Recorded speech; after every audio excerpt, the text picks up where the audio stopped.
ছিল, খারাপ বলবো না। অনেকটা আছে, কোয়ান্টিটিও অনেকটা। হ্যাঁ অনেকটাই আছে।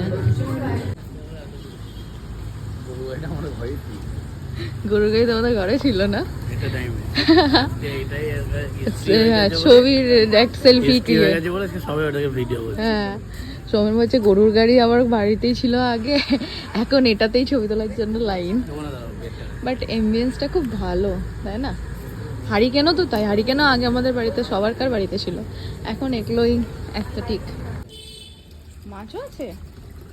ও হ্যাঁ, অ্যাম্বিয়েন্সটা সত্যিই দারুণ তাই না? এখানে গরুর গাড়ি আছে, ওখানে ছোট্ট একটা কুয়ো আছে, আর একটাতে মাছ আছে, আমি তো এতক্ষণ খেয়ালই করিনি। দেখো এই দেখো কি সুন্দর সুন্দর মাছ। চলো এবারে যাওয়া যাক। চলো, বাইরেটা তো দেখালাম, এবার চলো তোমাদেরকে ছোট্ট করে ভেতরটাও দেখিয়ে দিই। ভেতরটাও খুব সুন্দর ডেকোরেট করা ছিল, এই ঝুড়ি ঝুড়ি ব্যাপারটা তো আমার বেশ ভালো লেগেছে। যাই হোক, আজকের মতন এই ব্লগটা এইখানে শেষ করলাম, এখনকার মতন টা।